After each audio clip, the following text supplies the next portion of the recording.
All right, can everyone online hear me all right? We get thumbs up. Yeah. Yes. All right, great. Well, thank you Yes. everyone for joining us tonight for the first Fire Council of 2025. It's actually a really good turnout. I wasn't expecting quite so many people, so I'm glad to see that ambassadors and other folks are showing up. I feel very fortunate tonight that we have Karola Hanks with us for our guest speaker. She is the former fire marshal for Durango Fire Protection District, and she is a current member on the Colorado Wildfire Resiliency Code Board.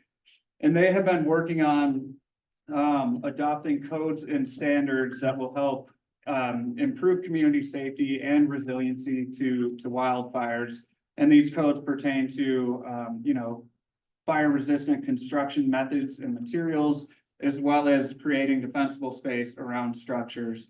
This is super relevant to us right now for a couple of reasons, really. The first one, the insurance crisis that we're all seeing here, not only in the county, but just across the West, difficulty with homeowners finding insurance. And then the second reason that this seems really relevant tonight would be the devastating and catastrophic fires that we're witnessing over in LA. So, the hope is that by adopting codes and standards like this and being proactive, we can hopefully reduce the likelihood of a catastrophic wildfire moving into our community. So, I think that's it for my announcements. I'll go ahead and turn it over to Karola. All right, now we'll see how the technology works. Hey, excuse me just a second. Is everybody else got a big billboard on the middle of their screen, which is like keeping us from seeing anything? It should say Colorado Wildfire Resiliency Code Board on it. It might be Yeah, like it's letting you know it's recording if you just push OK. okay. Yeah, we did that. So if it says Colorado Wildfire Resiliency Code Board with the big Colorado emblem, it's supposed to be there. Okay. Well, We can see a few speakers. That's fine. Okay. Here's- So, So, yeah. as we said, my name is Karola Hanks. I am the chair of the Colorado Wildfire Resiliency Code Board. For better, for worse. So, we are all appointees by some senator, representative, governor, somebody in the state level that appointed us. But what we're gonna start with, and it's not gonna let this work, because now it's on the other.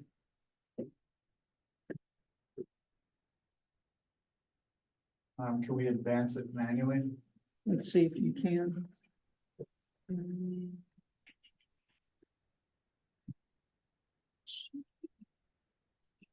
Sorry about the technical folks. We'll cover it. So there we go. I don't know if that was you or me. Go Okay. one more and see if it works. It was her. That's me. I guess it's when I'm doing this. Try now. I think it's you. Let me just go ahead and start while we try and figure out the technical challenges. So back in 2021, the governor for this, well, let's start in 2019, because you found this interesting when you were at the conference.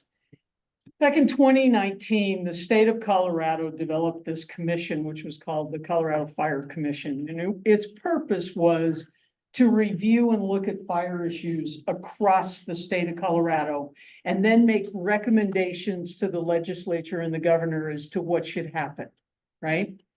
So that commission was put together. There are many people on it. Some really great dedicated folks from the fire service, county commissioners, sheriffs. There's a whole group there. So with that in place, and it's been working really well, in 2021, the governor sent them a letter. And that's this thing on the left, which is more there to remind me that he sent the letter.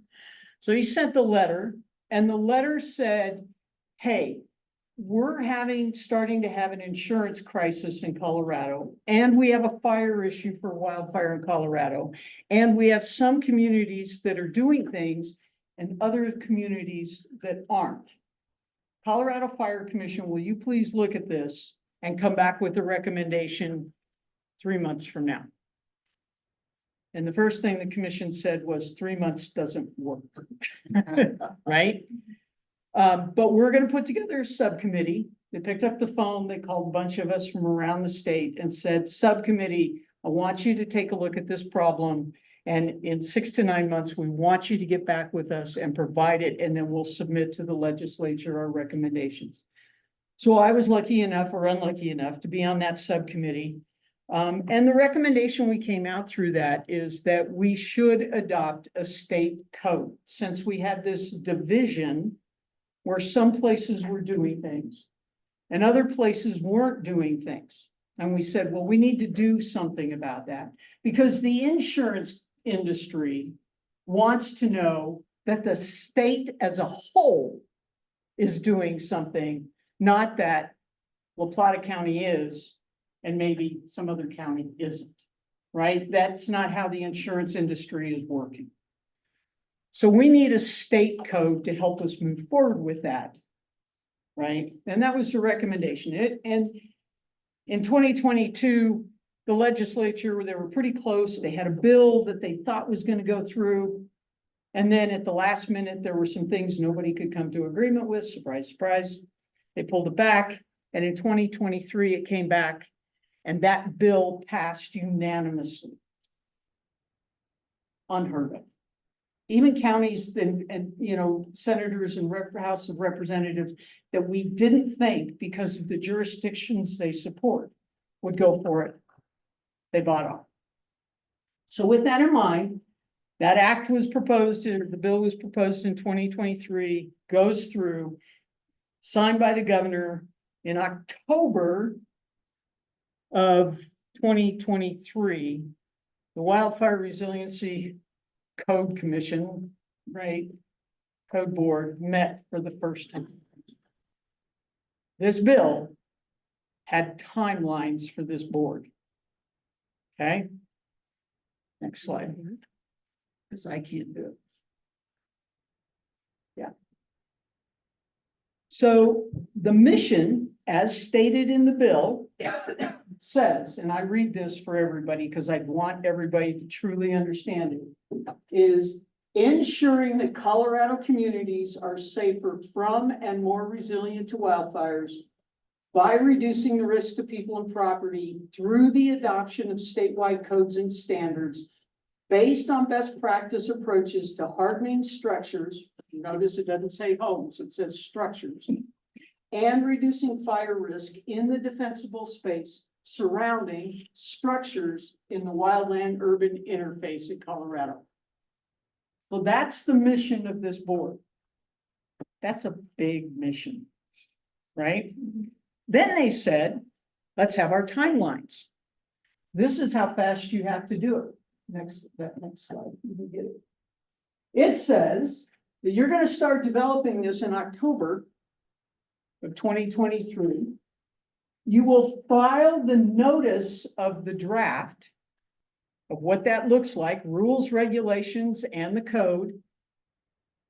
We'll file it on March 31st of 2025. The public hearings will be held between that March 31 and April 30th of 2025. The rules will be signed by the unfortunate chair of this committee no later than May 11th, and it will be effective June 30th of 2025. That's like 18 months. That's the fastest code I've ever seen on the planet. Right? And I've adopted numerous codes. That's the timeline.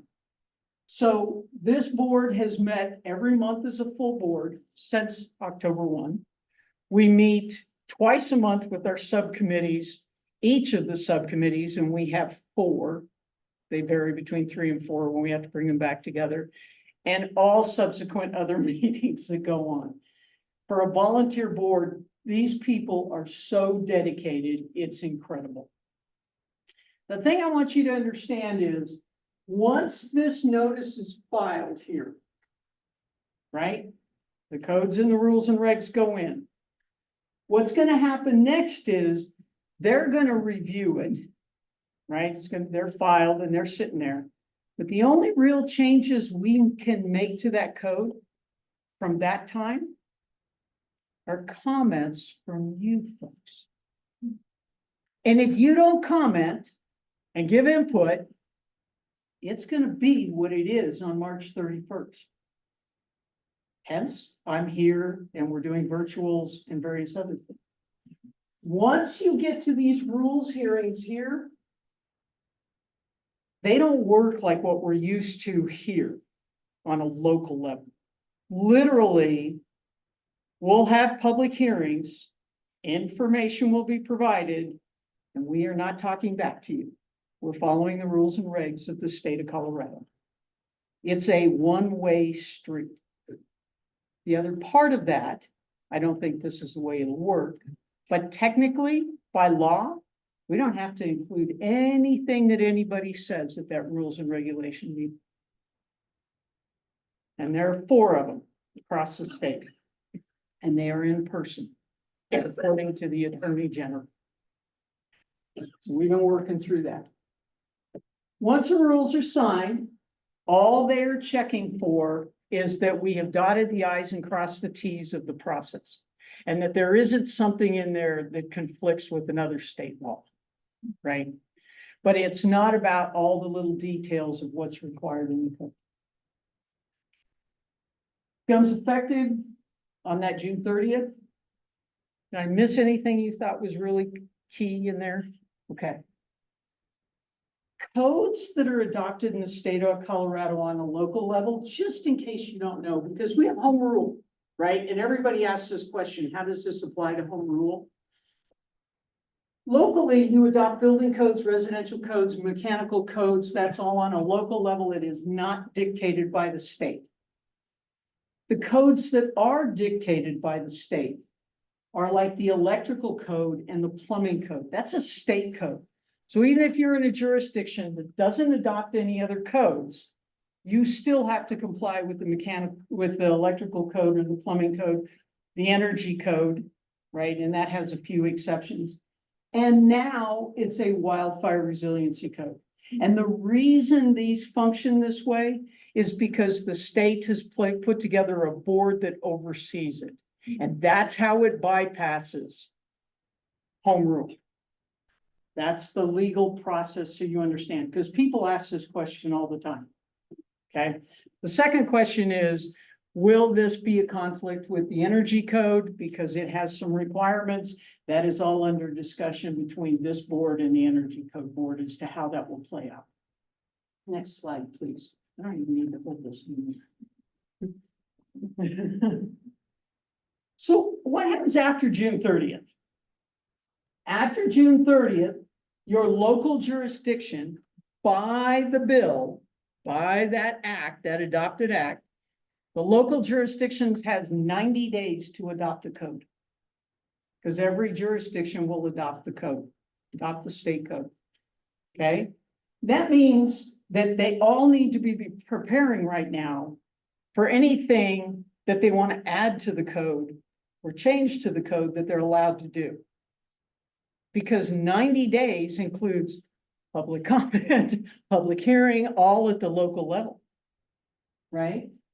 They've got to be ready to be that. They can be more strict in their code, but they cannot be less strict than the state of Colorado by state law. Okay? So they can add things. They can change some things that are equivalent as long as they're meeting the intent of that code and that particular section of the code. They will have to adopt the code. So if, let's just make July 1 because it's easiest to work, right?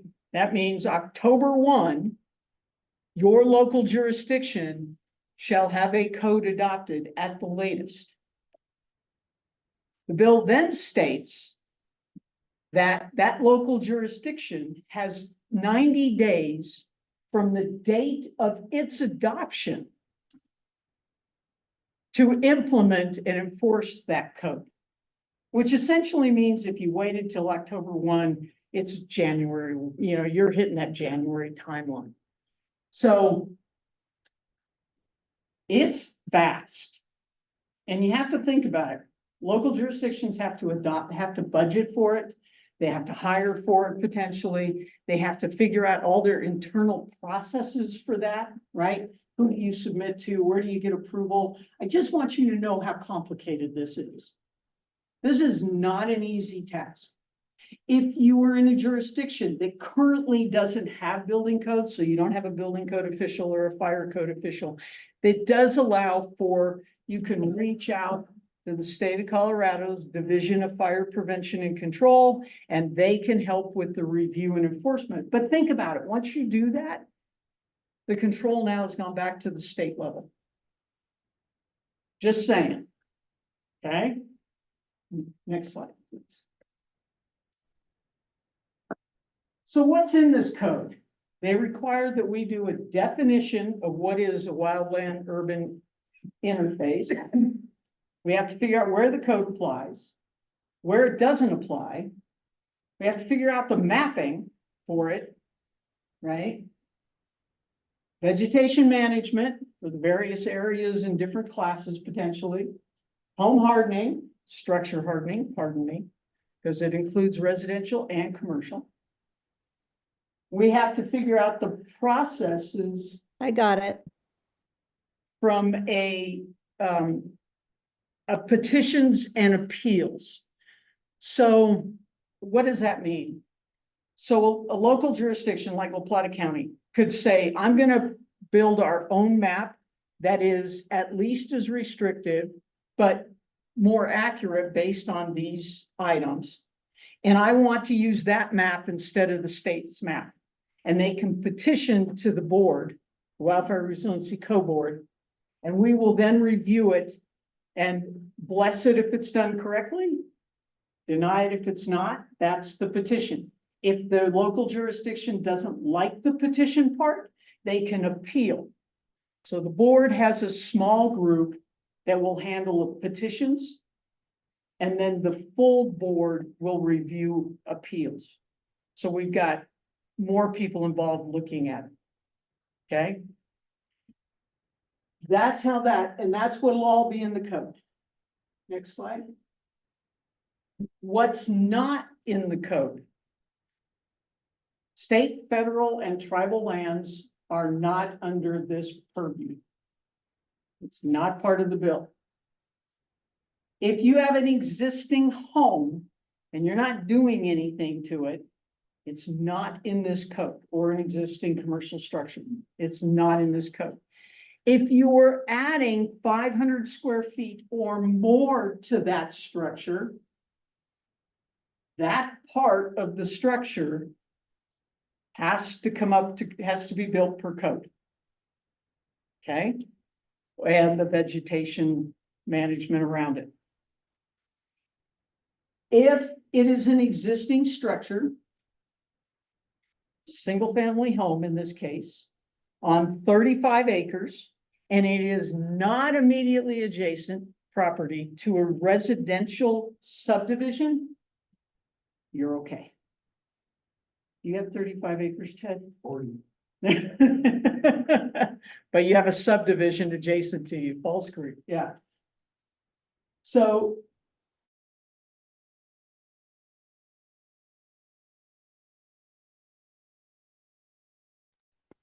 you're good. Okay. The other is if I am changing the siding on my house, right? Hail damage. Now it's time for new roof. Let's just do roof. It's easier. Hail damage, new roof. Guess what? The roof has to come up to the new code standard. And we'll go over what that is here in just a little bit. But that's to give you an idea because it's over 25% of that roof. How about if you're adding a deck? That deck has to be compliant. Yeah. There are specific types of structures that we are taking out of the code. Water tanks have become an example. Agricultural buildings that you don't normally occupy yourself. We're working at exemptions for that, but they're not all final. Long-term maintenance is not included in this. It's not in the bill. Doesn't mean I personally don't think it's valuable. It's just not in the code. Because it's not part of the bill. Funding mechanisms are also not included in this bill, because everybody's gonna ask the question, well, how does this get funded? It's not part of the bill. Funding for training is also not in the bill. Doesn't mean we're not trying to find ways to do it. It's just not part of the bill and it's not under the scope of this board. The other thing that's not in there is the local jurisdictions process. We wanted to make sure, because no two cities and no two counties are the same. We wanted to make sure that each one of those areas gets to build how that works within their jurisdiction. Okay, next slide. And I know this is a lot. So step one, right, we had to develop what is a wildland urban interface. Well, by the time we got done, as long as there was development, as long as there was vegetation, we couldn't find a place in the state of Colorado that didn't match either NFPA's or ICC's or FEMA's or the United Nations definition of that.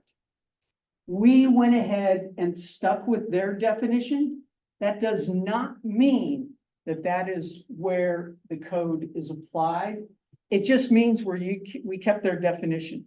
We, as the small state of Colorado, are not big enough to change the international and national definition of wildland urban interface. If we did, it would affect how grants are approved or not approved, right? Because we would have changed that definition. And we didn't want to do that.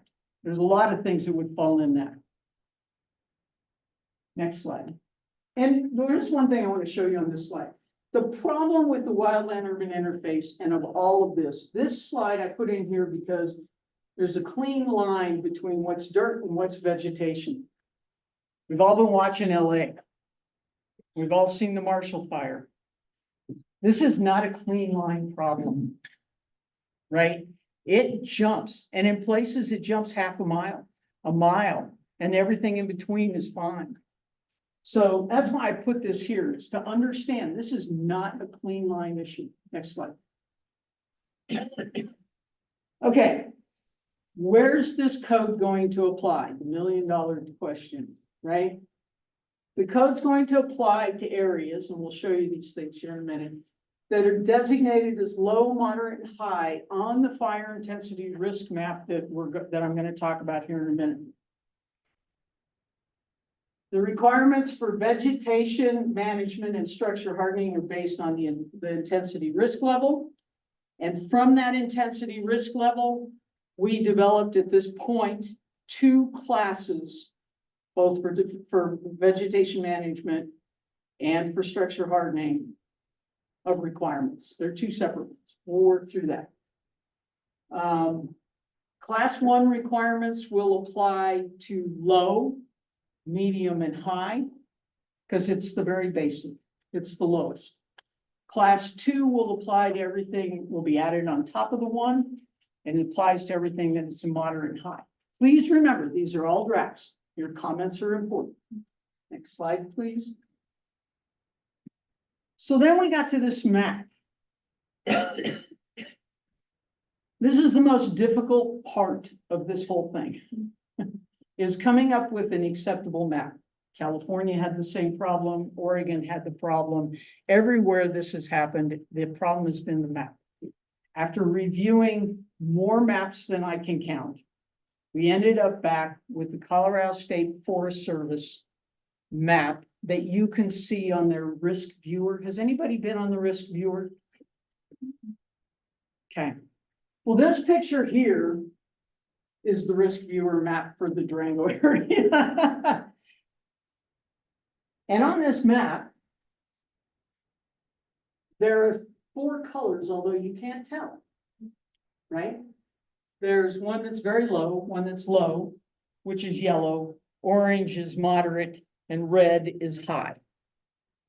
And it's based on a 20 by 20 meter area. So you can end up with a property in the city limits of Durango that's 25 feet by 150 feet, and you could have multiple designations on that property, right? But it's based on topography right? Geology, topography, all that stuff. Over 50 different types of vegetation management, of vegetation in the state. And critical fire weather averaged over 40 years. It is the most,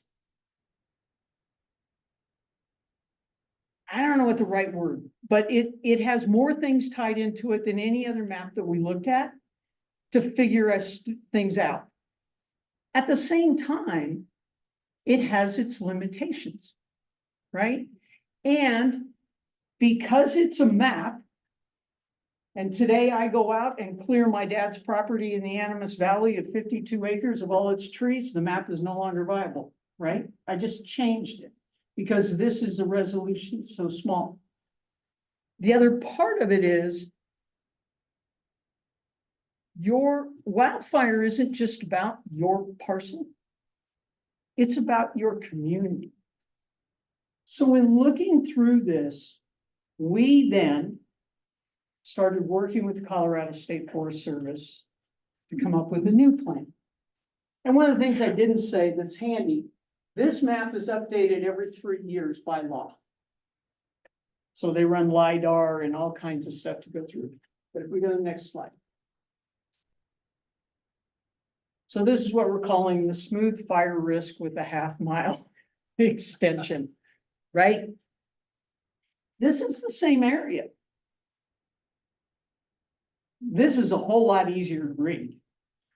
And it's a whole lot easier to apply. And it's based on a thing called hex bins, these little hexagonal units that are a little over 25 acres in size. And then with a little bit of smoothing, because you could still end up with small pieces that didn't fit, right? We're still working on this, but we have this now for the whole state. And you can go look at this, and I'll show you at the end where to get this. You can click on it, you can type your name onto it. I didn't do that for this meeting because our problem with this program is that it is so complex and so deep. When I load it right now, it takes forever to load it the first time. So I didn't want to take up the time in this meeting doing that, but you can do it at home.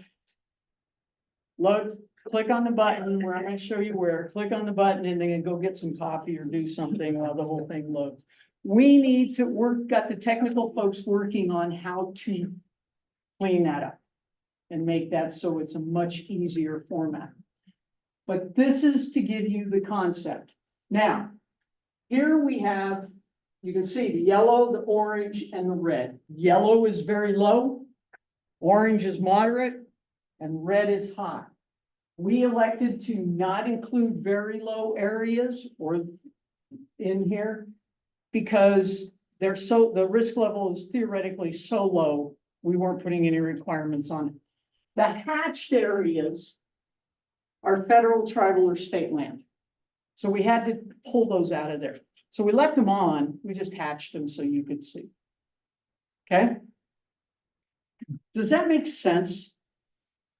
Yes, sir. Yes, one thing, could you point out where the city of Durango is on this map? I'm having trouble worrying. Right here. Right there, okay, And thank the you. next thing you're gonna ask is, how come there isn't any color in the city of Durango? So it's not a, Parts of it are yellow, urban interface. parts of it are orange, parts of it are not. The reason is, first off, this map starts as a Colorado State Forest Service map, and it starts with vegetation analysis and those things. The other part to it is, we're all watching what's happening in LA, and we watch what happened in the Marshall Fire and those things.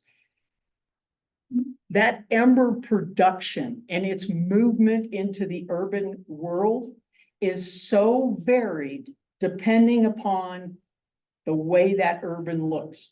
We are fully encouraging communities to take a look because they can do this. Look at your urban area and the suburban area and see, does it make sense for us? We could take here to include, extend that zone over parts of the city or parts of Denver or parts of Louisville or parts of whatever. But we don't feel that we have enough of the answers as to how to prevent that yet. to be able to do it. Is this what the insurance companies use to determine what is No. high risk? What do they? So different insurance companies use different programs based on different topography, different climate. They're all different. We cannot at this point in time in Colorado force the insurance companies to come on, but we do have an insurance representative on the board. And every time we make a decision, she takes it back to Conway, who's in charge of the insurance commission here in the state of Colorado. And there's discussion about how this will play out. Oregon passed a law that forbid the insurance industry from being able to use their wildfire map, risk map, whatever you want to call it, at that deal. We don't yet have anything that even closely resembles that in the state of Colorado. So we're working closely with them. I will tell you that in looking at their maps, this is not more restrictive than their maps. As long as we keep moderate and high tied together, if we move moderate and high apart over the next 3 months because of public discussion, then the maps will look very different. And we'll talk more about the insurance and how that's working. Karola, I just have one question. You know, when I think about the built environment as opposed to the natural environment. And as you weigh in vegetation layers as part of that model for the Forest Service and, but in a more urban setting, the density of development is, could this affect zoning requirements and things like that? That's going to be on a local level. One of the things that's in here is, in this bill, is we are not allowed to address land use codes. And density is all land use code.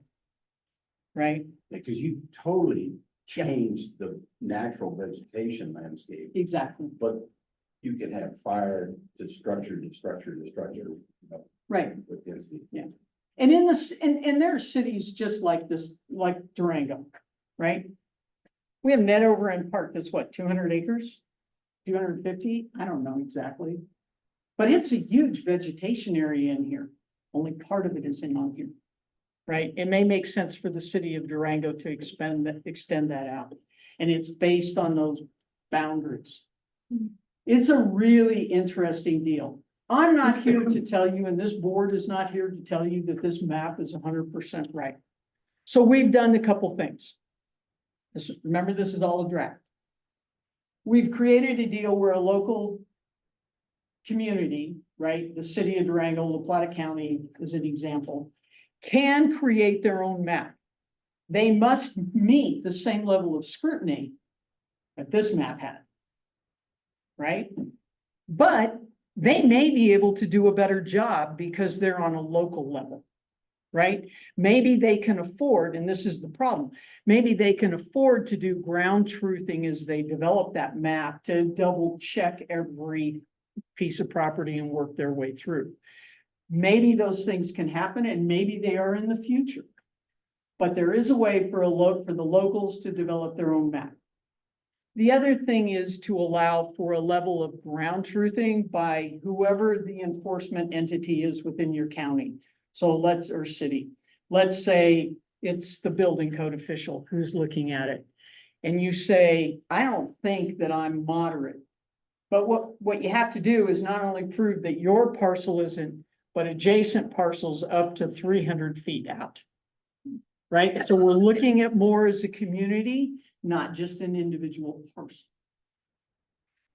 Right? Because that's how fire works. So those options are in there. If you ask for DFPC's help, you have to live by the state code. Because it's unreasonable to think that the state entity could know every jurisdiction's little piece parcel. Okay? Can I move on to the next slide? I know I'm already putting Ted to sleep. I can see that. So just to sort of reiterate it, we eliminated the low risk fire intensity areas. We have no jurisdiction over federal, state, or tribal lands. The low fire risk intensity areas are subject to class 1, and moderate and high are subject to class 1 and 2 requirements. That's just kind of a quick reminder, everybody. So this is my way of doing it without writing it all over. So on here, green is class 1 and blue is class 2. So on the green, we'll start out very clearly. 0 to 5 feet around your building, vegetation management. Clear of anything that is not on the Colorado State Forest Service. How come I just forgot the word? Right, except they're changing the name to ignition resistant, because we explained to them the plants are not flammable and, right, they have an ignition level. Yeah. So they're changing the name. So you can have things that are on that list in that zone, provided they're maintained. That violates everything that the insurance industry and the IBHS, the homes, it's an organization that studies buildings and homes and resistance, and they communicate with that. But the comments back about not being able to have some vegetation around the base that gives your plants and flowers and various things.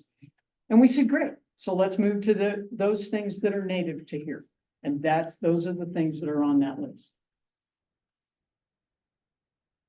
The other thing you have to do is retaining walls that are within 8 feet have to be non-combustible or ignition resistant. And the reason behind that is at the Marshall Fire was a great examples of how many of the creosote railroad tie retaining walls burned and what they contributed.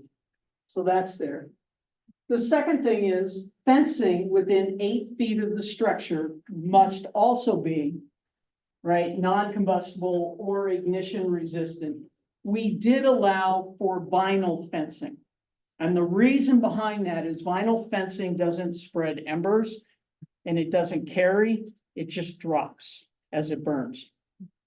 Right? So you may get fire directly below, but you should have your 5 feet. So if it's connected to your house and extends out 8 feet, you're going to have to change that, right, to an ignition or build it to ignition resistant or non-combustible. If it is parallel, right, so the house that's going by your house on the side and it's within 8 feet, that section has to be non-combustible or ignition resistant. The goal is to keep the fire from coming into the building. Okay? The next thing that goes with it, and I didn't put it, yeah, it'll be on the next slide, is signage. You have to have addressing. If you have anything that is there for the fire service, it must be labeled and identified, right? If your street is not named, labeled, you need to go to the county and make sure, city, and make sure they do so. And we have a number of those. That is the site and area design. Pretty limited, isn't it? But remember, low classification is fire 0 to 4 feet in height. Okay, that's what that fire intensity risk level. In truth, and Ted and I have been on a number of these fires, your local fire jurisdiction should be able to handle those fires and should be able to have enough water. I can't promise every district does, but that's kind of the basis. Moderate and high. Moderate is 4 to 8 feet height flames projected with the vegetation in that, and high is more than 8. At that point in time, you're looking for help and assistance from that 4 and up, right? And that's why we've broken these down the way we have. Okay, in the class 2, once you get there, you now had to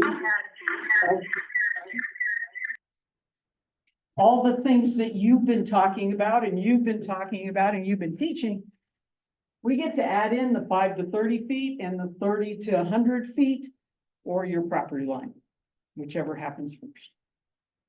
Questions on this? This is just the site and area. We're gonna get to the building next. Okay? We'll go to the next slide then. This gets more fun. Same thing.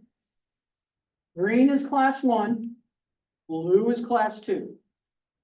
So in the low, moderate, and high, your roof must be a class A roof covering or assembly. We did not just dictate assembly, because assembly means the structures underneath, right? All that stuff. But let's say I'm changing my roof, right? I've had hail damage and now I need to do something, right? Change the deal out. I'm not going to tear off all the support structures and everything and start over. So that's why we did the roof covering is the option for there, right? Yes, sir. You put a new fire resistant roof over the old one? We have to peel it off. That would be up to your building code official. You have to remember, and you're going to hear some things like this from me today. We are trying to leave discretion on itty bitty things, and that's not itty bitty, but on those smaller deals to your local jurisdiction. Not because we don't want, but because you don't think we know enough to do it, but because each community is different and they're exposed to different things. And most of them want some level of local control. Right? That's a big thing we've heard. So that's the roof covering.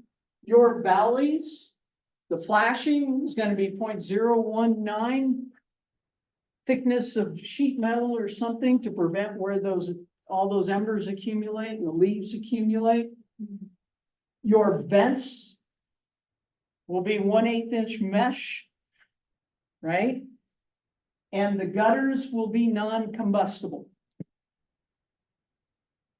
All right, we didn't put the covers on them because we had huge arguments about whether they helped or made it worse, because nobody did anything about it. Okay, so now if you take the two, remember from the last one, you had the fences, right, the retaining walls, 0 to 5 feet, right, addressing. There's a concept of that's class 1. That's those low fire areas, but you also have to do it in moderate and high. So the real key comes in, if you're in moderate and high, we now just add the next items in blue. Garage doors.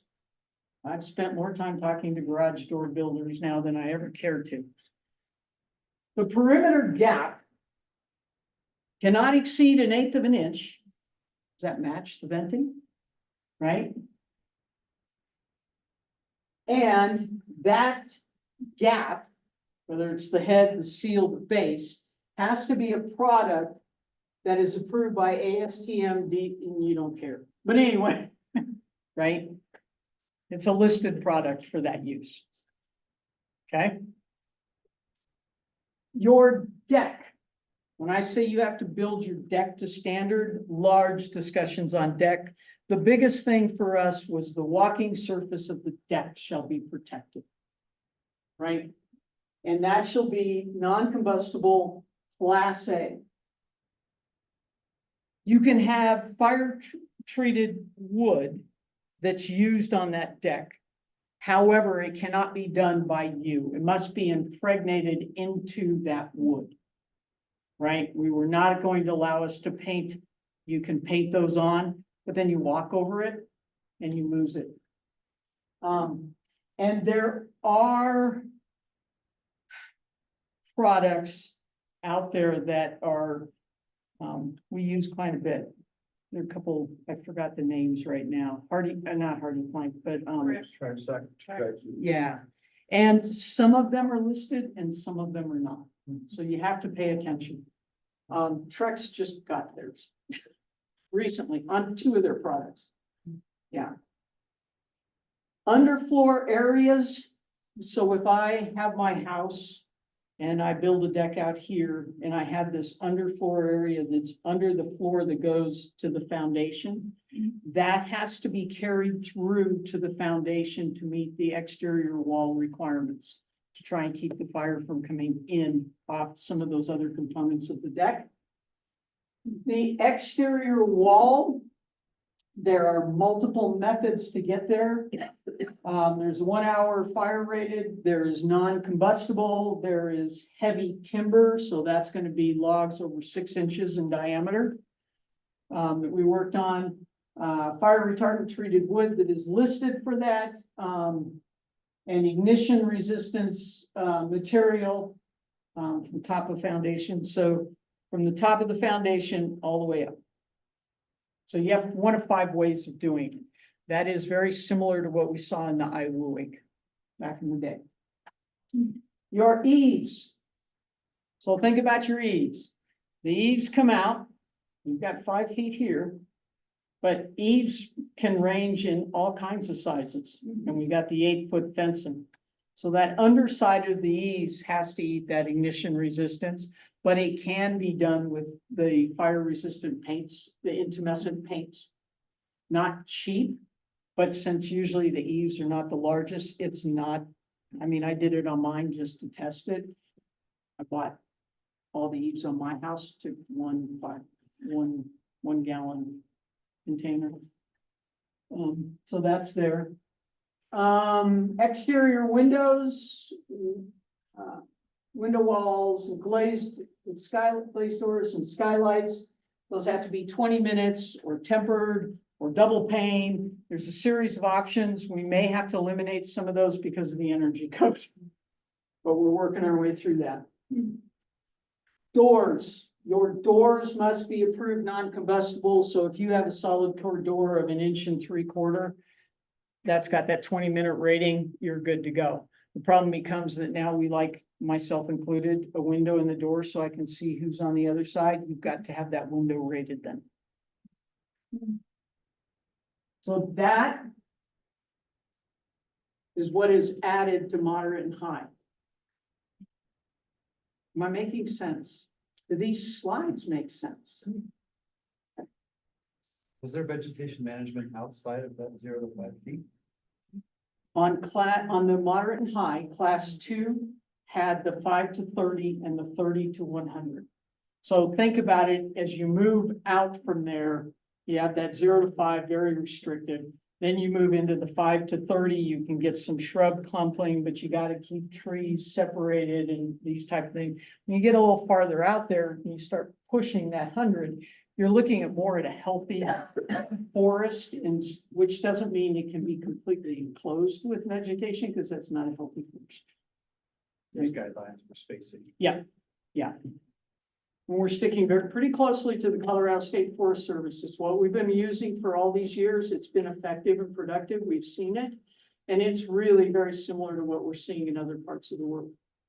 Yes, ma'am. So if you put on a new roof, it has to meet the code requirements. But what if you put in a new window? You have a door with a window and you put the window. Now you're going to come because that 25% of that door. So there's 25% of the door, 25% of windows, 25% of an exterior siding. It took us a long time to work through this. But if it only applies to new 500 square feet structures, how does it apply to all your existing? Because the bill states that if you do 25% of any portion of your exterior of your structure, the exterior, not the interior.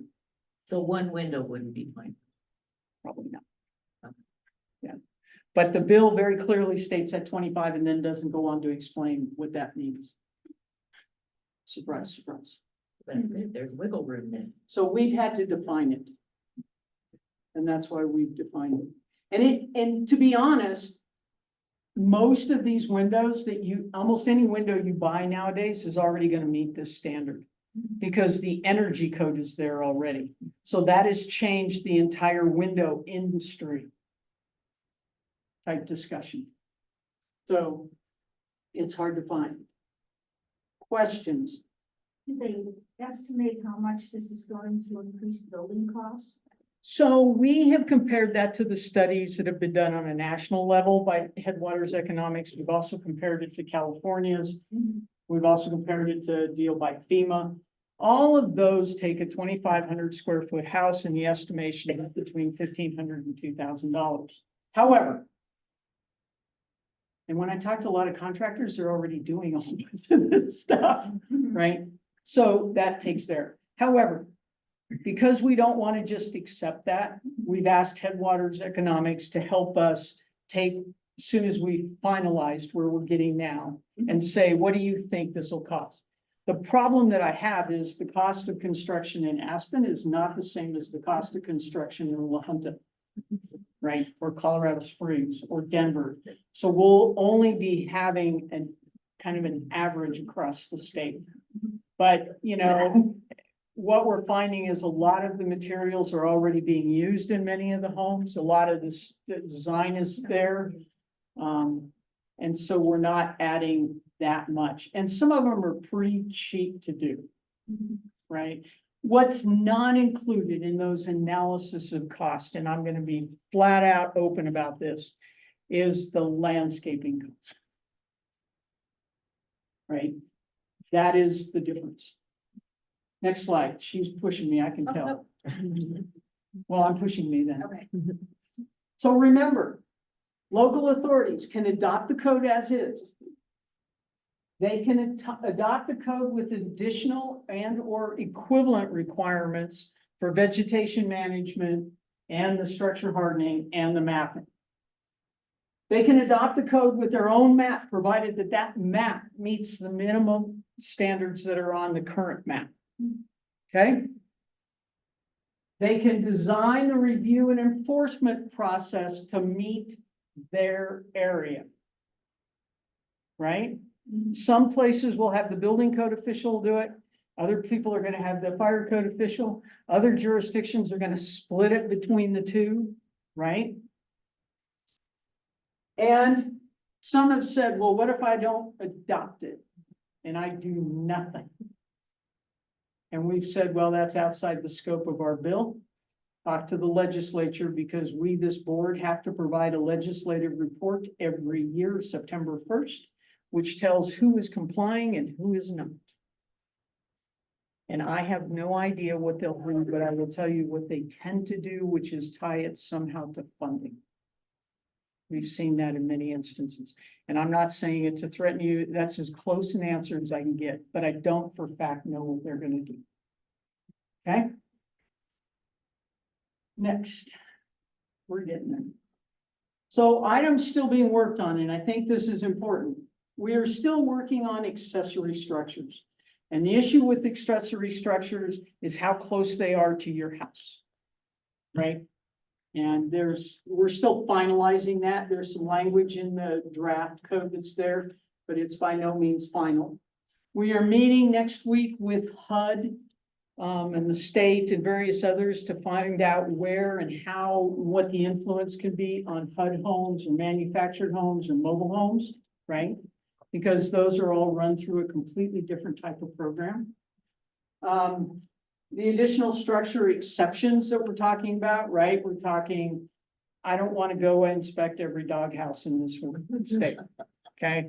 There are barns that could potentially be way out. There's nothing around, it's irrigated land around. Where does all that fit? The final cost analysis, we're still working on.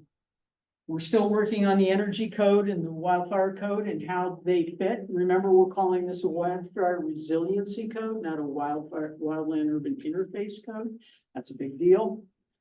We're still looking on responses from the insurance industry. We are working with the utility departments to figure out what we can do to help them, right? We've all seen PG&E and all these others. We are also looking at recommendations that will go to the Colorado Fire Commission for additional needs. Things like money for education and training and potentially grant funding. And to be honest, not included in here is evacuation modeling, right? And the rules and regs that go with that. You may have noticed we don't have water supply in there. We've left that on a local jurisdiction level because not all parts of the state have the same ability to provide water, right? we didn't do driveway standards because driveway standards in most cases for homes live in the land use code. Right? I may have forgotten something, but those are the type of things. We are still working on the mapping. And last but not least, we're working on your public input. Right? So those are the big deals. Next slide. Okay, so stay up to date and make comment.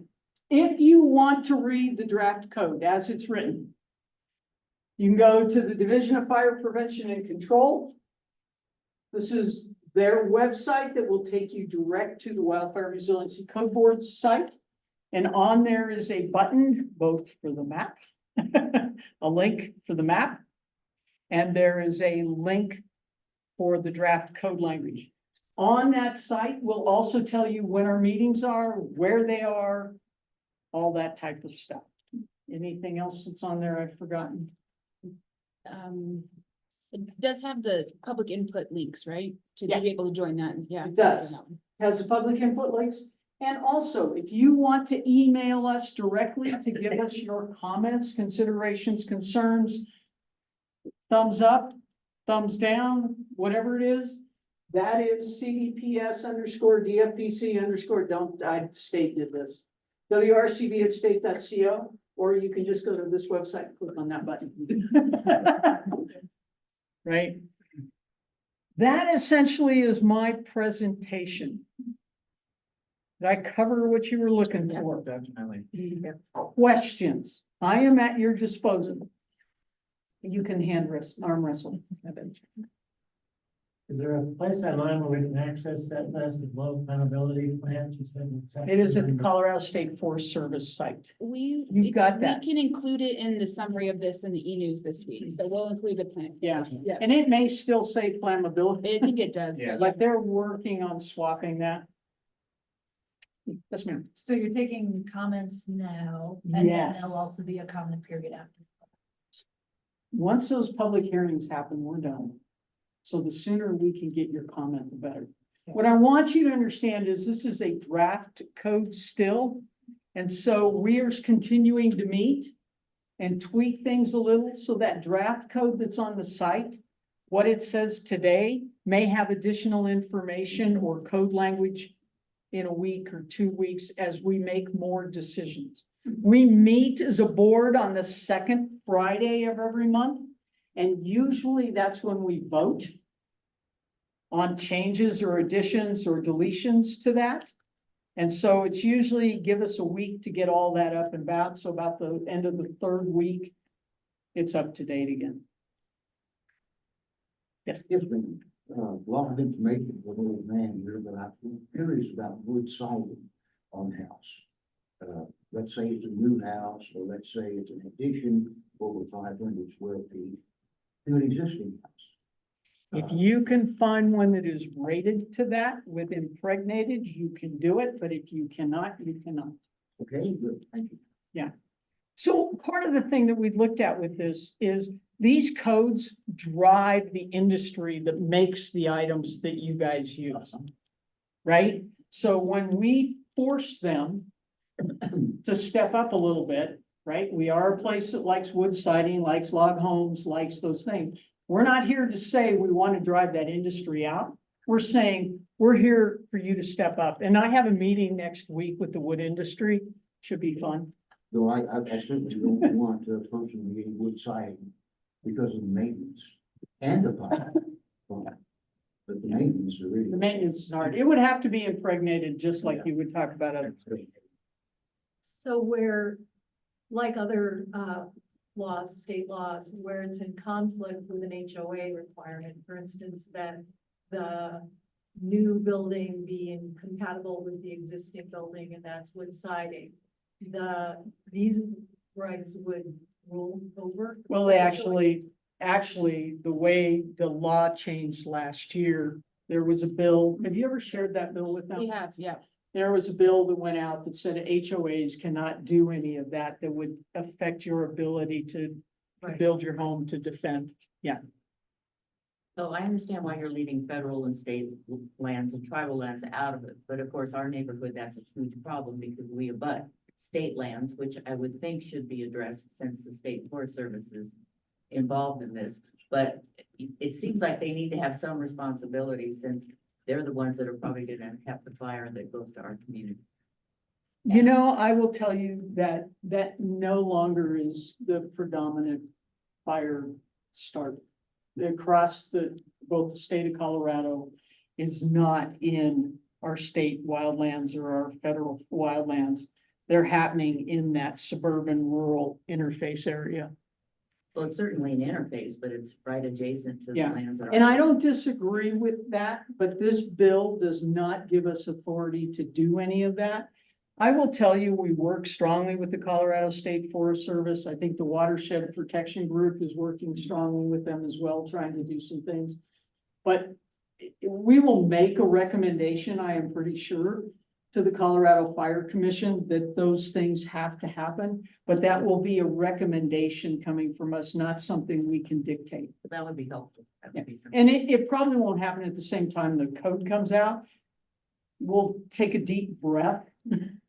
Let these people who've worked so hard and so long and put in so many hours take a breather and then kick in, because this board will continue to exist. We're required to update this code every 3 years. So we will learn things, right? With this new implementation, we will learn things, changes will happen, right? It'll be like any code. If you go back and look at the fire alarm code from the 1940s, it was 3 pages. And I think the code book on it now is like 384 pages, right? Those things will change over time. So I'm not arguing with you on that. Please don't take it that No, way. I know. I get know. it. No. I totally get it. Problem. Yes. Well, obviously, I mean, there's costs that are associated with this, at the state and local. Mhm. In the state, from what I understand, I mean, nothing's funded really. You have to prepare fiscal notes and try to determine what it would cost when you're in the state to build up an infrastructure to support it. But then also, That money was already approved. okay, and is there any local jurisdictions out there you think they're ahead of me that are?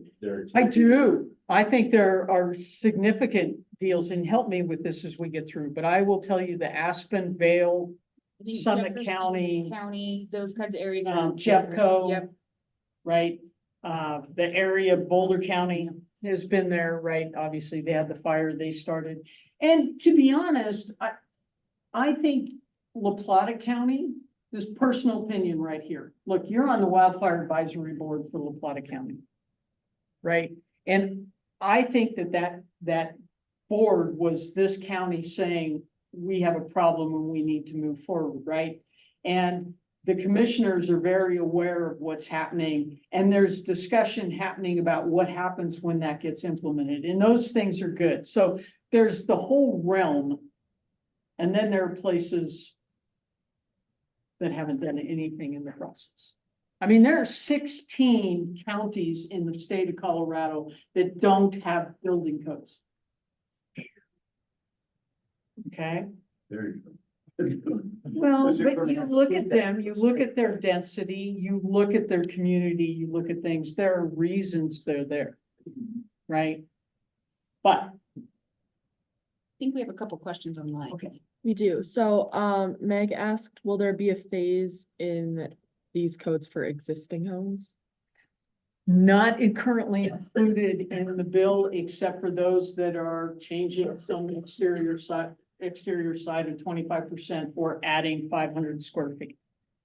Will that come 3 years from now? I can't answer that. Other questions? That's it. Oh, no way. You take questions via our phone? Go for it. Yeah, Okay, I'm up here in a homeowners association up in Archuleta County. And your definition of urban interface, mhm. which you showed grass to dirt, what do you guys consider? You have another term for houses that are up in the forest, intermix? So And if if so- they, if structures and vegetation intermingle, they are part of the wildland urban interface. And that is Okay, part of and that then- definition. So and what do you you- are part of it. what do you call communities? It's about development, human development. It's not about a community per se, it's about development. If you're Okay. building in that zone, yeah. Okay. We're on 35 to 70 acre parcels. And so far it seemed like you hit a lot on building development instead of actually brush management. Is that a different topic or is that something you guys address? Because up here, 100 feet clearance is not enough. You know, the Gambrel Oak, that'll put 200 flame links out. So are you guys considering any type of brush clearance along with your construction phase in some of these rural areas? We have code language up in there only up to 100 feet, and it's because it's a state minimum code. Does not prohibit Archuleta County from extending that farther. And we're gonna drop in the chat, the home ignition zone from State Forest Service, and that's what we've used in our site assessments, and that will still be in play for all of that. But beyond 5 feet. Yeah. This code will not solve all our problems, right? Doesn't address existing homes unless something's changing on them. It doesn't address the 70-acre parcels that are out there, right? It doesn't do those things. This is a state minimum code, not Okay, can I ask- maximum code. Can I ask a question on why it doesn't address those 35 to 70 acre parcels? Because then once we get past, because state law essentially says that 35-acre parcels are exempt from requirements. The one thing they made a difference in when they adopted the bill is it said 35 acre with one home, 35 acre or greater with one home adjacent to residential subdivision would be included. So it did not include those other 35-acre lots that aren't adjacent to that by You state know, law. out here in Colorado, it seems like there's a lot of 35 to, plus acreage in these subdivisions. And it's all through Colorado. To me, that's a drastic, I mean, especially if we're talking insurance. And to me, that's a main thing that should be addressed. Half the homes that I live out here, I look at and they're overgrown. And, that affects my rate and the whole thing. And it seems like this is all about insurance, which I agree 100%. I came from California. I know the issues they have. But to me, that's a big issue where you're looking at your Forest Service map and it shows us in the red. And basically they're just going to write us off and not insure us. That's what happened in California. So to me, that should be another step to address the larger lots, not so much the insurance loss of a neighborhood, but you could lose 83 homes out where I'm at. Yeah. And that could, with one good fire going through with a little bit of wind, topography driven as well as wind, we could lose these homes. And now that basically is a small subdivision in a city. Could So you? you get my could point you on do me- I get your point. I totally get your point. Would you do me a favor and go to the Division of Fire Prevention and Control's website, which will be on this deal, and click on the email and email that to us directly? And I know that that is a little problematic because you've got to go somewhere and do it, but then it physically, literally puts it on something that we are forced to have a discussion on. Right on. Now, is that Okay. is that the two sites that you showed on there? Yes. Okay, Yes. I will do that. Yeah, And I appreciate I it. appreciate that. Yeah, we'll include those links directly to the website and where we can submit comment to make it easy for folks in the e-news that's coming out later this Right on. week. Thank you very much. So how much of the difference do you think this, I mean, I'm assuming they're saying that we gotta justify this requirement. What kind of difference do you really see? I mean, do they have any idea out there? I mean, granted, now, if we're not talking about wind, it doesn't matter. Right. You know, it takes everything out, but if we had a standard wild, like the 416, how much of a difference would you think? Granted, we didn't lose I will tell you that based on ember production that we're seeing across with the exterior siding and the 0 to 5 feet and the roofing and the venting, a significant difference. Yeah. I think it's significant. The wind, you're right, the wind driven fire, those 70, 80, 100-mile-an-hour winds, Katie barred the door, get out of the way. Yes, sir.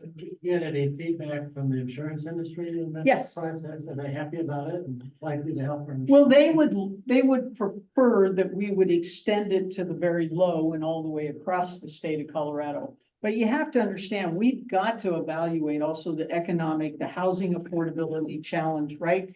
That we have in the state, not just insurance. And so they're sitting on the board. We talk with them all a lot. The building industry that IBHS, which recommends to the insurance industry what they should require, is speaking with us daily, telling us, because the insurance industry doesn't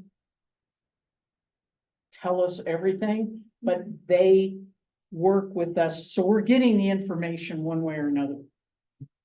Yeah. And they've been good to work with, actually. And I think if you look at Commissioner Conway, I think he truly understands the problem in the state of Colorado. And I think there's legislation that's going to come forward this year that's going to make some difference. It's not going to solve all our problems.